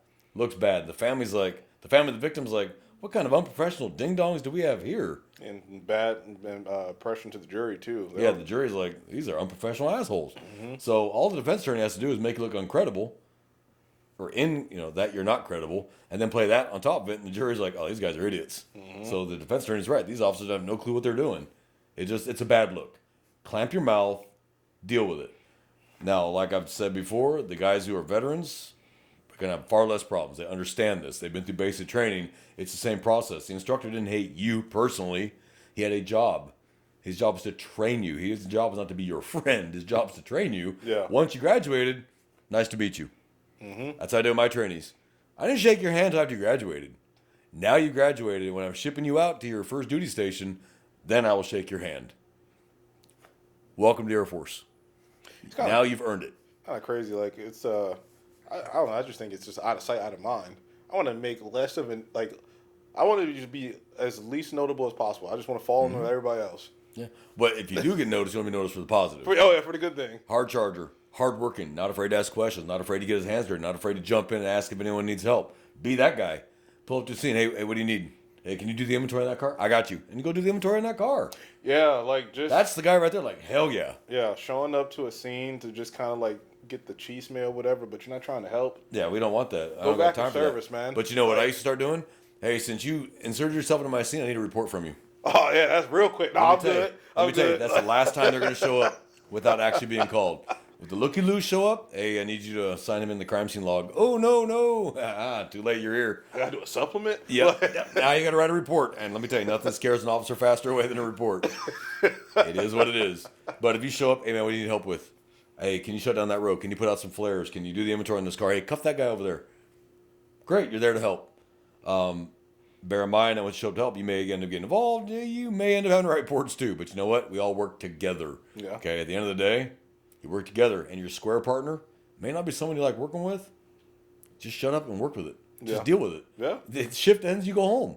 I mean, time moves on whether you want it to or not. The end of the shift's coming. And then you go home. Yep. You're going to have one call days where the first call to the sub took you the whole damn day. And then you're going to have a day where you got 50 bullshit calls. Is what it is. One after the other. One, and they're holding. And you're just like, oh my God. And you're like, I got 10 shit sandwiches. Which one's the least amount of shit? Okay, give me that one. And then pray something else comes out on the way to that call. So you get canceled. So you can cancel it, yep. So FTO is one of those worlds that you're brand new. You don't know shit. The academy actually doesn't teach you how to be a cop. That's not their job. Their job is just to give you the basics, to give you a license, and let the FTOs and experience teach you the rest. Yep. That's all it is. And you look back on it 5 years later, and you and your former FTO, are now best friends. Yep. I'm friends with all my FTOs. They were amazing. They taught me so much. One of them's retired now. 35 years. She retired. I was like, hey, you earned it. No, two are retired. Well, one went to another agency after he retired. He's a bailiff. So he's same job, but he's a bailiff now. He's like, I did 30 years on the street. Now I'm a bailiff in an air-conditioned courtroom. He earned it. Yeah. He earned it. But I'll tell you right now, I never wrangled with that old man. He had hands like that. Like he could just pick you up by your head, palm you like a basketball. Like he's a big boy. But I work with two other of my FTOs still, and they're both good guys, and I'm good friends with both of them. And I still call them. I got a question. What's wrong with that? They still had the 3 decades of experience for me to draw on. Yeah. You know, never be afraid to ask questions. Now, a good FTO might be like, where would you find the answer? If it's not an immediate, I need an answer this very minute, where would you find the answer? Yeah. Good. The critical thing, like make you think. Make you Critically think. What? Yeah. Okay, well, first, what I do with trainees, it was I'd ask the trainee, okay, what would you do in this situation? I'm wanting to see what your mindset is. Just how do you think? How do you problem solve? I'm not knocking you, and I'm not fucking with you. I just want to know what your mindset is. What do you think you should do? Well, I kind of thought maybe this or this. Okay, all right. What could possibly go wrong with that? Like, let's what if this? Okay, yeah. Okay, you're right. You're on the right track. Make them start thinking. That's okay. Nothing wrong with that. If it's an exigent on scene, need the answer now. No, we're just gonna give you the answer and move on because we don't have time for it. Time for it. Yeah. But don't ask me what penal code says what. You're holding this. Yeah. Look it up. Yeah. That's a good So point. people call me because I was the traffic guru and I still kind of am, and people still call me. Hey, what's the text traffic code say about XYZ? And I'll be like, you know that device you just used to text me with? You can also Google that and get your answer. Now, if they call me, hey man, I got the person right here. I need a quick answer. Yeah, I'll give them a quick answer because we don't have time for that. Yeah. Yeah. It's 547.205. Whatever. You know, for like Texas, they have like the statutes online. Mm-hmm. Like on the, I used to have that page open. Yeah. Like on your CAD. computer. So if like if I'm brain farting on something, I can pull it up real quick. I'm like, right there, and then I got my answer. Report writing. There is nothing wrong with copying the penal code right into your report from the state statute website. Yeah, nothing wrong with Then you can highlight and bold the probable cause behind your arrest. He did this. it. Yeah, Now, when you get called into court, let me tell you why that's important. Having testified 100 times and in some major felony case trials, if you put in your report, you don't have to try to remember off the top of your fucking head. May I see my report? Oh yeah, it's penal code 3805. It said blah, blah, blah, blah, blah, and he did. Yeah. Because you put it in your fucking report. Because they won't redact your report. They can't. That's your report. yeah, So if you, suspect violated Texas Penal Code 38.05, and then you take and copy 3805 into the report, Well, that's your reference right there in court when you go out and go, yeah, he did X, yeah, he did X, Y, Z, and if he fulfilled all the elements of the offense, so I arrested him. Yep. You don't have to try and think of it. Oh, was it 3805? Was it 3807? Now you look like you don't know what you're doing. When can I see my report? Yeah, put it right there. It was 3805. There you go. Yeah. And now you look professional. If they break a traffic law that leads to an on-site arrest, copy and paste the traffic code they broke into the damn report as your probable cause for the traffic stop that netted them result of the guns or the drugs. Yeah. Oh, you have every legal reason to stop that car, and here's the traffic code, and here's why. Yep. And then, so I conducted a search based on XYZ. And then I found XYZ in violation of Texas Health and Safety Code, blah, blah, blah, blah. Yeah, we're a winner all day long. When it comes to court, you can look at your report and go, yeah, they violated, first it was 545.0605. And then when I made contact with them, I smelled the distinct smell of marijuana emanating from the vehicle. They admitted they had marijuana. I asked them to step out of the car. I placed them in handcuffs, patted them down for my safety, searched the car, found XYZ, arrested them for a violation of Texas Health and Safety Code, possession of marijuana, blah, blah, blah, blah. And you can copy and paste that. Bam. Yep. You're good all day long. Defense lawyer's going to be like, shit, because they don't have a crack. Right, They call it appeal. They don't have appeal. You sealed it shut. That's it. But if you write a shit report, pulled car over on a stop sign, walked up to the car, smelled weed, searched the car, arrested him for possession of marijuana. You're leaving out a lot of details. Yeah. And the defense lawyer is going to have a lot of fun with you on the stand because you're trying to remember something that happened a year ago. Yeah. And you're like, and you can't ask them to play your video in court. You can't ask them, hey, can you play my video? No. They make the decision on whether they're going to play the video or not. So you can't go, can I refresh your memory of the video? They're going to be like, no. You were there, officer. You didn't write it down? No. Now you look like a jackass. So learn to love writing. The more you sweat in that report, the less you will bleed on the stand. Death by 1,000 cuts on the stand when that defense lawyer is just chopping you down inch by inch. And by the time you're done, you're this tall and the jury's staring at you like an idiot. Be thorough. Write in the report exactly what they did and exactly what traffic code, penal code, health safety code, whatever the hell code it was. Write it down. Copy it and paste it right out of the state website. And if you do it right out of the state website, you'll never get in trouble.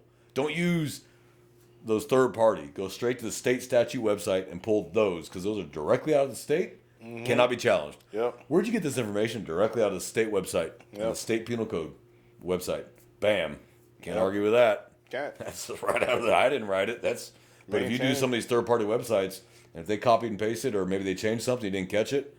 Well, that's not what it says. And you're like, oh shit, I got the wrong one. Use the state statute. Whatever state you're in. Yeah. Every state has the website. Every state has it. Just look it up. Do what he does. Minimize it on your screen. You got it. You just copy it, paste it. Yep. What's wrong with that? It's helpful. I don't know where people say you shouldn't do that. Why not? It's so helpful. Because when you're in court 2 years later and you don't even remember this night, your black and white friend here will help you. Yeah. That whole report where you can go, yeah, give me 1 second. You mind if I consult my report? Give me 1 second. Take your time, read the report. Okay, as counsel, you can see page 2, second paragraph, where he said XYZ. Yep. He knows that happened because he already has your report. He wants to see what you're going to say. So if you can go, oh, you mind if I look at my report? That kind of cuts off. Don't try to do it at the top of your head unless you just absolutely know because you just watched the video that morning as you prep for trial that's exactly what happened. If you can't say that's exactly what happened, go to your report. And as a final word of caution, if you didn't write it down, it didn't happen. Well, because It doesn't matter if it's on your camera. Yeah, It didn't happen. body camera footage gets so suppressed so much. Muted. Yeah. I've had camera footage muted where certain things get brought up that they don't want the jury hearing. Yep. So, a great example is I arrested a guy for a DWI offense, but he had a prior pending DWI offense out of Houston. So we talked about that. When it went to trial, they muted that whole section because it wasn't relevant to the case at hand because he hadn't been convicted of it. He was accused of it. Yeah. So the jury did not need to hear that he was already pending a DWI in another city. So they just muted that whole portion of the conversation. Nothing wrong with that at all. Yeah. They're going to do that. Because it needs to be fair, like that, make needs him to look be too fair. prejudicial. Like, oh, well, Yep. if he's doing it over there, and he must have done it here, even before they That's even exactly what they heard look or at seen it. any And- evidence. And yeah. that is prejudicial to your client. Now that I agree with. It is. Yeah. Now in the Asian world, they'd be like, oh hell no, he had a prior one, but that's not how it works for us. So they're going to use what's germane to the incident. Period. That's it. That's all they're going to talk about. So That's FTO life. It can be rough. It can be fun. It can be heartbreaking. It can be unnerving. It can be angering. Just roll with it.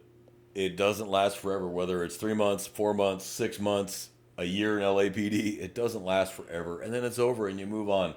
There's some FTOs that you're just going to absolutely hate for the rest of your career. And you just butted heads. Hey, fine. And there's going to be FTOs that become your best friends down the road. Fine. But are you trying to impress everybody? Can't. Just do your job. Yeah. That's all we care about at the end of the day. Are you reliable? Do you come to work? Are you ready to work? Are you back up when needed? Do you handle your calls or do you shove them off to someone else? If you just come to work and you get your job done, you'll never hear a word on anybody. If you come to work lazy, yeah, you'll know real quick that you're the lazy one when nobody wants to invite you to dinner with everybody else, when you all get a quiet night and you're actually able to get food together and you notice everybody else and the cat is in one place and you're way over here and no one sent you a cat message. You're like, no, that's because they don't want you around because you're lazy or you're one of those arrogant assholes that thinks he knows everything and nobody can help you. And no, like people, other officers are like, hey man, don't do that. Man, I know what I'm doing. All right, man, good luck. Good luck. Like I tried. And you didn't want to hear it, so yeah, good luck. You'll get those, and all we can say is, well, we tried. So be humble, be willing to learn, be willing to listen, be a sponge, soak it in, take the good, take the bad, make your own style when you're done. And you will. You'll develop a style based on your 4 FTOs or 3 FTOs or 2 or 5 or however many you get. You're going to develop a style based on everybody. You're just going to make your own style from those 5 or 6. And then you make your own style. And then when you train somebody, you'll do the same thing. They'll do the same thing. You'll do things different than the last FTO that had your trainee, and now you got him for the second phase, and now you do it your way. The old, just remember this: this one's for the trainers, this one's for the FTOs. Just because the other FTO did it differently doesn't mean they did it wrong. Okay, it's a way, not the way, unless it's a violation of policy or the law. It's just their way of doing it. So don't poo-poo what they did. Yeah. Okay, I understand he did it this way. This is how I do it, and I want you to do it this way. Maybe it's because he wants you to see both ways so you can determine which way is the best way for you. You don't know. Just say yes, sir, and do it his way. Just do it his way or her way. Just do it. Be a Nike. Just do it. Yeah. So that's FTO. It sucks. It can be fun. I enjoyed it. I had a great time. I was doing what I want to do my whole life, so to me, every day was Disneyland. I had a blast. Some days sucked. But by and large, overall, I had a blast. And then when I was on my own, I kind of missed having that FTO there that could lead me the way to truth and righteousness if I started stepping on my dick. But I learned that if I couldn't figure it out, hey, I got a quick question. And none of them ever had a problem answering the phone. None of them. They're like, yeah, what you got? Oh, I got this and this. Well, this is what I would do. You know what? That's a good idea. Nothing wrong with that. There is nothing wrong with consulting those who've been there before you that know. They've been there. They know the pitfalls. They know the fuck-ups. They know what you should do because they learned the hard way. And any good officer should give you the knowledge and help you out with the knowledge and say, hey, don't do this. I found out the hard way. Don't do this. Yeah. Okay, got it. And then you pass that on to the next guy. Don't hoard knowledge. Give knowledge. Train the guy under you, and you learn the job from the guy above you. Yep. And that way you're all on the same page. And that way we all make it home at the end of the night. So that was for Mr. JMRRR, I believe his name was. Jamer. I wish you the best, Jamer. Shoot us an email. Let us know at runandcode2023@gmail.com. So RUNNINCODE 2023@gmail.com. That is our email. Send us a message there. You can comment on the videos. But Jamer, I'm going to say Jamer because I think that's what it was. JAYMYRR, whatever it was. Let us know how you're doing. We'd love to hear from you. And anybody on this show that we've affected, positively or negatively, we'd like to hear about it. I hope positively. I hope we give you good advice. We don't try to give you bad advice, but we want to know how you're doing. And if there's something that we helped you out, hey, we'd love to hear about that. We want to help. That's why we do this. Yeah. We like to educate through humor. We think it's fun, but this is how you learn. We learned. We landed on our ass more than once, got back up, dusted ourselves off, took our little lick and move on with our fucking life. It doesn't last forever. Yeah, that's just how it works. Yeah. Be part of the team. Biggest thing is be a team player. You are part of a team. You're not by yourself. You're not a solo. You are part of a large team of people. That's it. You don't walk into, I got all this by myself and I don't need any of you. You keep that up, eventually they will stop helping you. And then you are by yourself and wonder why no one's willing to help you on this massive car crash that now is going to take you a couple hours to clean up because your captain can do it myself. Mm-hmm. Accept help, give help. Okay? That's simple, guys. If you know your square partner has been all go and hasn't even had a chance to eat yet, and you see a call come out that you can take so he can eat, just take the fucking call and let him eat. Yeah. Because one day it'll be your turn. He'll be like, you know what, Nate, go eat. I got you, man. I've done it. I've had it done for me, and I've done it for other officers. Hey, J-Man, go eat. I know you've been on that last call for hours. Probably got to piss like a racehorse. Go, man. Go eat. I got it. And you will I'll take his call. Now, if there's a toned out call, well, that just is what it is. Yeah. Some days just suck, but help each other. I got you. I'll inventory your car. I'll do this. I'll do that. I'll do whatever for you. Go eat. I got you. You got to pee. I'll watch your AP go pee real quick and then come on back. There's nothing wrong with any of this. Mm-hmm. Too many people seem to think that there's some rule that says I can't help. I can't do this. Yes, you can. Just do it. My goodness, what would you want it done for you? Yep. You had people last 6 hours. You've been on the scene for 6 hours, can't pee because there's cameras over here, media's over here, and family's over here, and you're like, you got to piss like a racehorse. Wouldn't you love if someone come up and say, hey, man, go take a leak. I got this. Go. What's wrong with that? Yep. It's not your case. You're not keeping it. He's going to come back. Oh, thank you so much. He's going to remember that. Mm-hmm. That'll be the first one to help you the next time you need it. Yep. Great. We all work together. So, can you think of anything to add on this subject for anybody going into field training?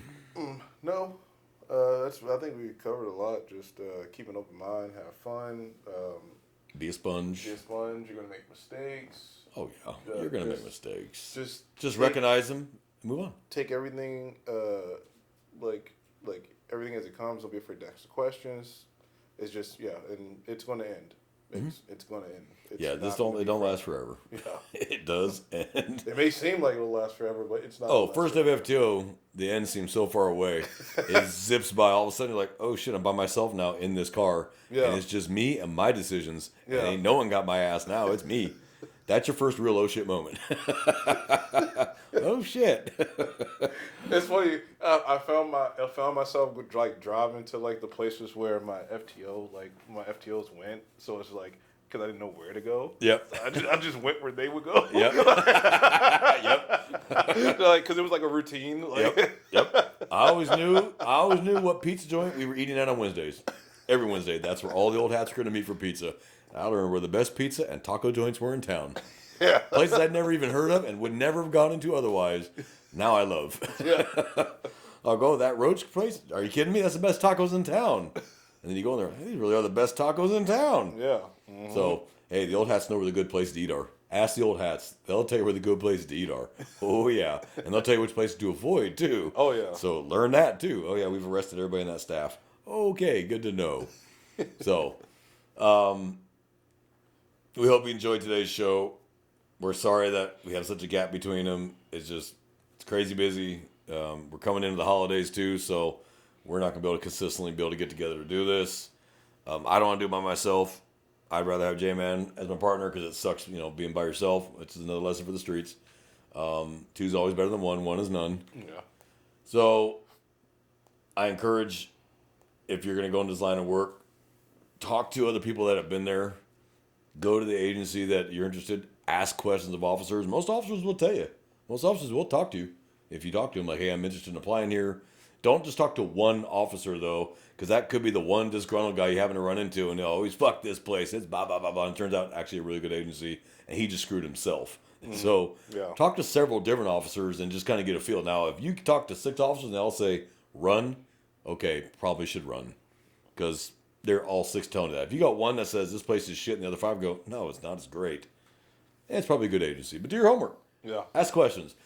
If you are not comfortable talking with people, this is not the job for you. This is the job where you are going to talk to people.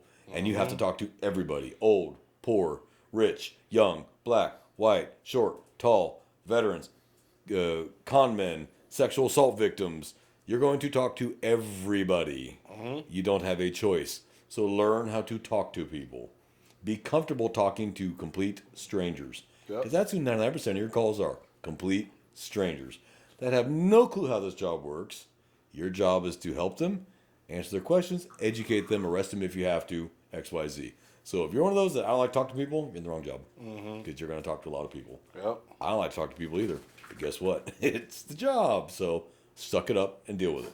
So, J-Man, anything to add? No. I think this was a good episode. I think this is a fun hour and a half with our loving, adoring crowd. By the way, let's do some quick stats because I got some stats to go over real quick about how well, surprisingly, we've been doing. So, we're almost at 10,000. We're getting there. Okay, yeah. We're almost at 10,000. Let's see. Let me look at locations. So we are in 37 countries still. That hasn't changed, but now we're in 680 cities. Wow. Okay. Let's see. Where's the new ones? So top country, of course, is the U.S., but our second one is Russia. Why? Don't ask me. Third one is Netherlands. So Holland, Amsterdam. Yeah.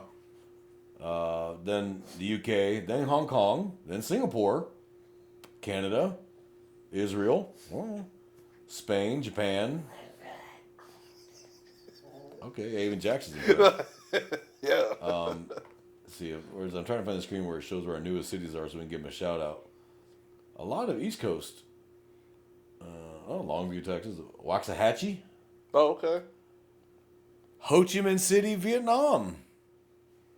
Old Saigon. No kidding. Like Full Metal Jacket? Yes.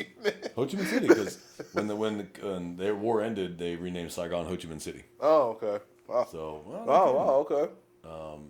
Seoul, South Korea. Gangseogu, Seoul. All right. No idea where that's at. Wouldn't even try to pronounce that on a dare. Kanagawa, Japan.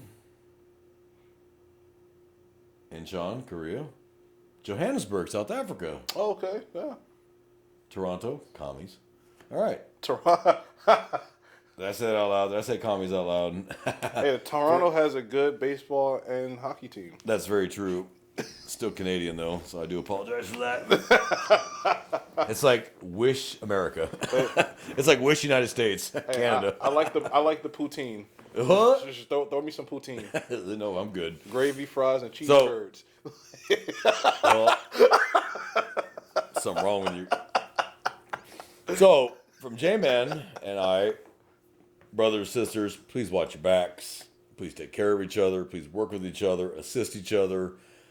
This job, no man is an island. You're not. You have an entire team with you. Use each other, help each other, work with each other, help each other up. You do that, you'll have a great career. And whether you decide at 5 years you've had enough or you go all the way to 35, it is what you make it. Invest in yourself. Some agencies won't pay for your training. You know what? If you got to pay for your own training and go to get training that you need, hey, go do it. You're investing in yourself. And then when you're the only one that has that specialized course and some sort of task force comes up and you're the only one qualified to join that task force, and then all of a sudden you make an impression on the task force and all of a sudden you are now a TFO with the ATF or the Secret Service or the FBI because you invest in yourself a little bit. Yeah. Do that. I've paid for my own courses. It sucks. You would think the departments would pay for it, but they don't have money for everything. Yeah. And if you're going, well, I want to do this, and they're like, well, that's not your job. That's not what you're here for. You're a patrol officer. Just pay for it. Yeah. And just, I mean, it sucks, but you invest in yourself. But if you invest in yourself and you're the only one with that training when it comes up, then that's going to be you. Yep. And then all of a sudden, your doors start opening and people start recognizing you and knowing who you are. And people start going, I know that guy. And then when the good assignment comes up, you might be the first one they come to and go, hey, look, we liked your work. Yeah. You want to come to do this? And all of a sudden, you find yourself in this high-speed elite task force or group that all of a sudden you can wear civvy clothes and you get to wear the cool Oakleys and run around the hood, you know, in civilian clothes and civilian cars, having a blast. Yeah. Because you just did a little bit of investing in yourself. There's nothing wrong with that. Yeah. Training. This job, the training does not end at the police academy and go, that's it. I know everything there is to know. Hell no. That's the beginning. Yep. That's the beginning. Think of it as like a yardstick. The academy is like 6 inches, that yardstick. That's it. You still got so much to learn. Right. And if you stop and go, well, I learned everything I need to know because I went to the police academy and I know everything. You don't know anything. The police academy doesn't teach you everything. So be willing to learn. Yeah. So I have nothing else. Brothers, sisters, be safe, be careful. leave us a message, our email. Leave messages on the leave comments on the YouTube. Nothing racist or prejudicial or biased. I don't want to hear any of that bullshit. Everything else, hey, if it's a negative comment, but it wasn't any of the other categories, we'll leave it. Yeah. I don't care. No news is good news kind of thing, I guess, as long as I spell our name correctly, who cares? Yeah. So, from J-Man and I here in South Texas, we wish all our brothers and sisters to be safe and take care, and we're out of here. Yep.